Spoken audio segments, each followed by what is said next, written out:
These are live remarks from Liberal leader Mark Carney. He's campaigning today in Vaughan. Let's listen. Stimuler une nouvelle industrie résidentielle et puis fournir un financement aux constructeurs de logements abordables. We're getting government back in the business of building affordable homes. Acting as a developer, Build Canada Homes will work with industry to build affordable homes at scale, including on public lands. We'll make good on the promise to unlock federal lands for home building on a post-war scale. Build Canada Homes will also provide $10 billion of low-cost financing to builders to construct deeply affordable homes for those most in need, as well as housing for students and seniors. And Build Canada Homes will catalyze the creation of an entirely modern housing industry in this country. We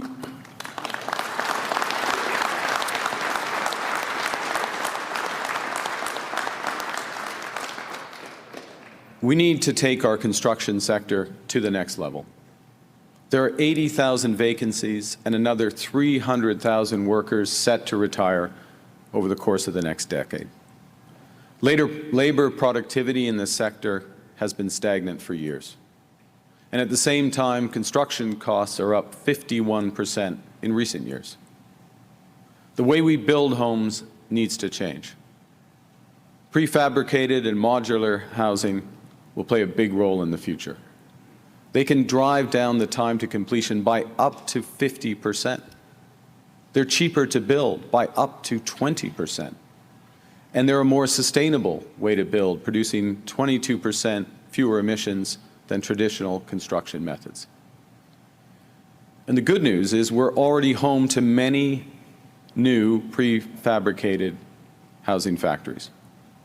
We want Canada to be the world leader in this new innovative industry. We should be that leader. That's why we're providing $25 billion in financing to scale up that industry. And in the process, we will create good jobs up and down the supply chain. Good jobs in innovative housing research, such as the UBC Smart Structures facility that I visited this past February.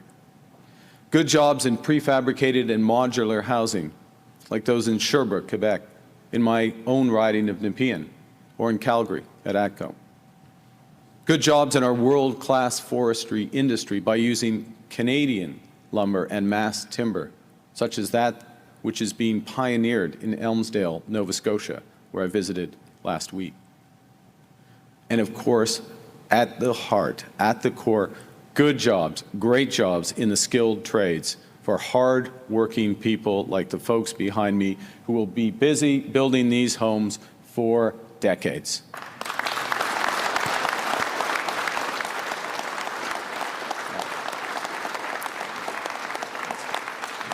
Build Canada Homes will build deeply affordable and middle-class housing, single-family homes, high-rise apartments, and everything in between. And on top of creating that entity, that new structure, Build Canada Homes, the second part of our plan is to drive growth by making the housing market itself work better. Taxes and regulations have been choking the industry and making it difficult, in some cases impossible, to build. Canadians are paying the price.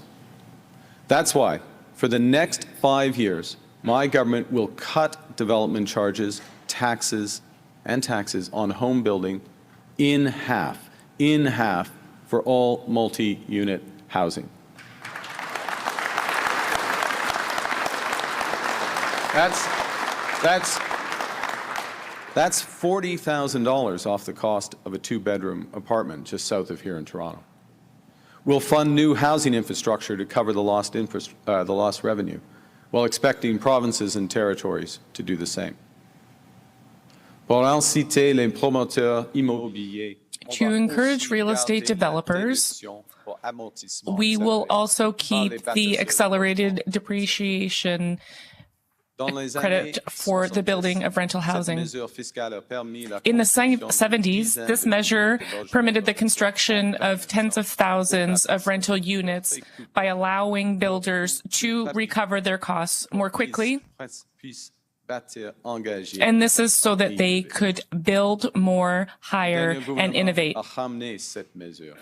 The last government got rid of that measure, but my government will allow more builders to access this program. We'll also take advantage of this pre-approval for the construction of housing by reducing timelines.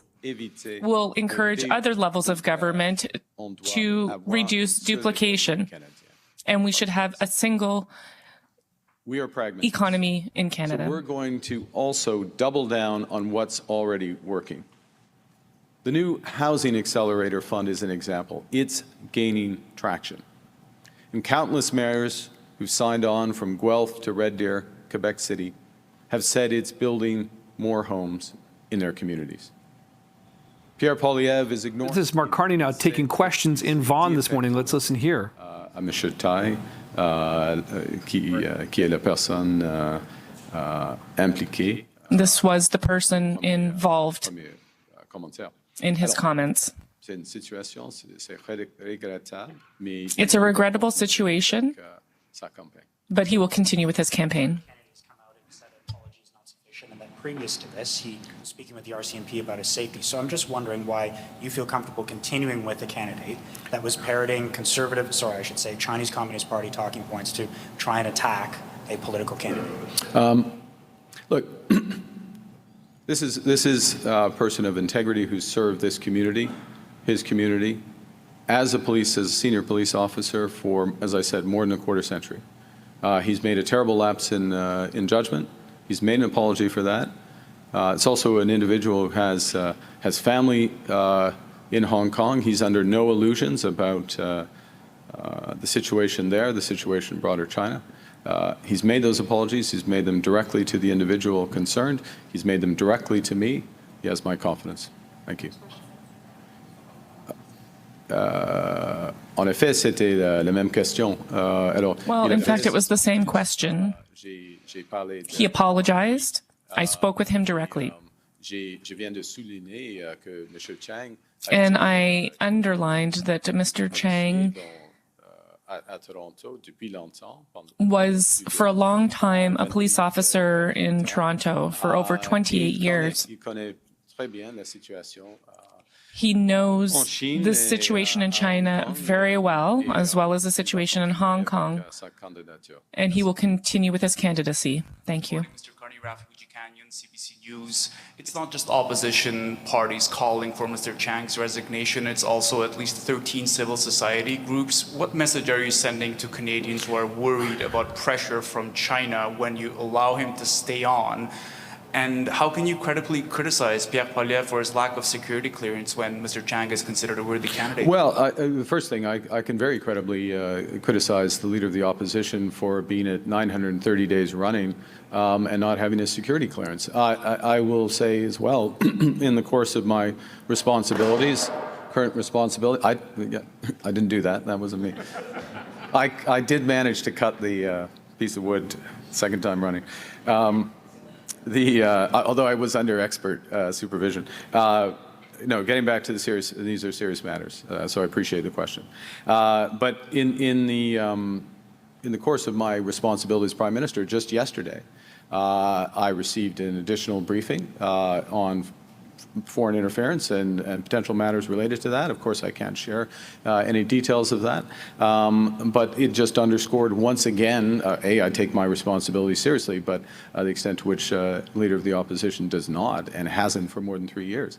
In terms of, but to go back to the specifics of your question, this situation, look, I deeply offended by those comments. As I said, they're a terrible lapse of judgment. I view this as a teachable moment. It underscores the respect with which we treat human rights in this country, the differences between Canadian society and other countries. This, after all, though, I will go back to the character of the individual who made a lapse judgment. This is someone who has served our community, has been on the front line of policing for almost 3 decades, and has been standing up for those rights and has that track record for it. He's made his apology. He made it to the public. He made it to the individual concerned, made it directly to me, and he's going to continue with his candidacy. Thank you. I notice multiple GTA area candidates behind you. If you're still standing behind Mr. Chang, why isn't he standing behind you today? He has other responsibilities in his riding. We don't have every. We have multiple, but not every candidate. I know Yvonne Baker's off doing different things. Like, people are doing things. They're out talking to Canadians. I'm honored that these candidates have found the time. I'm honored that Gregor Robertson, and let me just say a word about Gregor Robertson for a second. This is an individual who obviously has served his city. He understands these issues around housing as well as anybody in the country, and he understands as well, along with the Minister of Housing, who's snuck back there, yes, Mr. Erskine Smith, how the solution has to be an integrated solution. It's not just about we are changing a number of regulations, we are changing things on the tax side, but we have to create new entities. And we have to build all the way through so that we can build a sustainable, competitive housing market in this country. Thank you. Oui. Bonjour, Monsieur Carney. Laurence Martin de Radio-Canada. Good morning. Pour vous, quel est le problème avec la loi 96 au Québec? What do you think is what do you see as the problem with Law 96 in Quebec? Il n'y a pas de problème nécessairement. Well, first of all, there's not necessarily a problem. Let's be clear. Premièrement, il n'y a pas de problème. First, there is no problem. I understand the objective. And I really understand the importance of strengthening, promoting, and protecting the French language in Quebec. I've made great efforts for that, including strengthening Radio-Canada. That's another issue. But there is a connection between the two. Et mon gouvernement a une malaise avec My government has some discomfort with the use of preventive use of the notwithstanding clause. Et ça, c'est une position connue. And that's a known position. À la fin, ce sera une question pour. So in the end, it will probably be an issue for the Supreme Court. To be clear, I understand the objective of Law 96.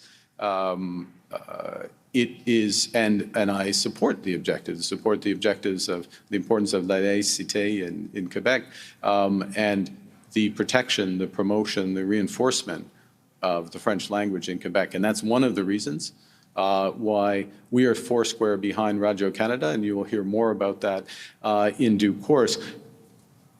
It's a related issue. It's not direct, but it's a related issue, which is why I raise it. The challenge that we see, I see, my government sees, is the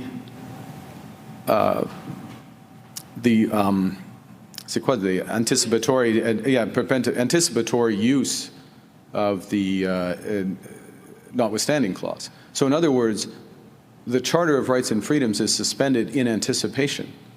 That is, and that I have a problem with that in any circumstance, whether it's labor laws here in Ontario or whether it's in that circumstance. These should be judgments directly for the courts, and a sort of fundamental approach, which is in Canada, un droit est un droit est un droit, a right is a right is a right, and if governments are going to override those rights, perhaps for valid reasons and get a balanced right, it should be much clearer and not assumed away at the start. To just assume away the charter at the start is the challenge. So it's a structural, if I may, final point final, c'est un problème structurel avec l'approche. Problem with the approach, not necessarily with the law. Avec l'objectif général de renforcer. You say you agree with the general objective of strengthening French, but is the law as such, do you agree with all components of Bill 96?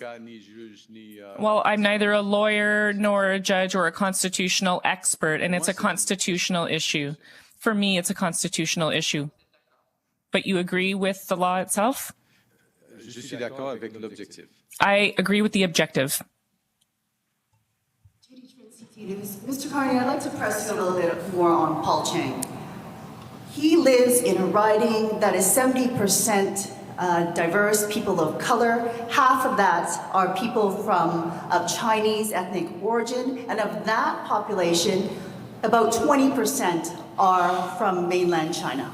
The question that people from Hong Kong have asked me to ask is whether or not you are putting appeal to those voters who may support the policies of China ahead of the democratic rights and safety of dissidents who have called Canada home, and mainly Hong Kong democracy activists who now live in Mr. Chang's riding?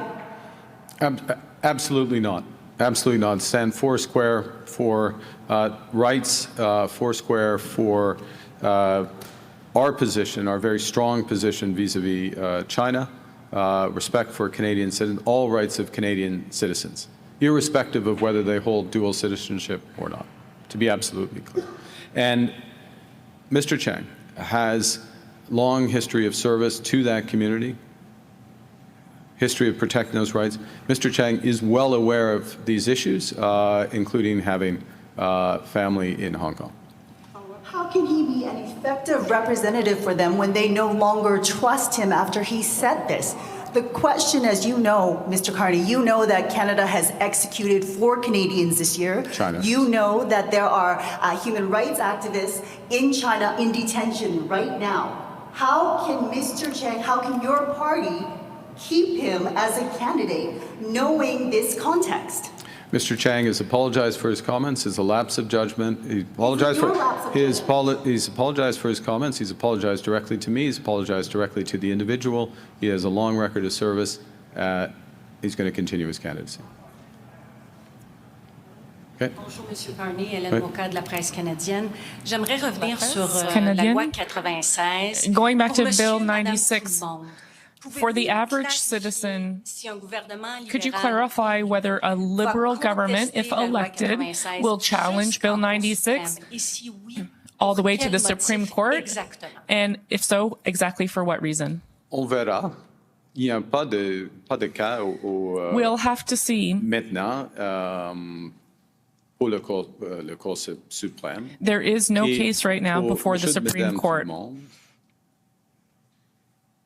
l'enjeu And for est, the average est-ce qu'on a des Canadian, droits the ici issue au Canada? is, do we have rights here in Canada or Un not? droit est un droit est un droit. A right is a right is a right. Si on utilise trop souvent le clause non-obstant, If we use the notwithstanding clause too often, Okay, so And if from we use expanding the that rights in of an French to building more homes, Liberal Leader Mark Carney getting a lot of questions, though, today in Vaughan, just north of where we are this morning, about his candidate, Paul Chang, there, who he says has apologized for what he described as a terrible lapse in judgment, making remarks about bounties and reporting his opponents. But Mark Carney insisting that he has his complete confidence in Paul Chang, despite the fact that Paul Chang is not there amongst a sort of phalanx of Liberal MP candidates for MP.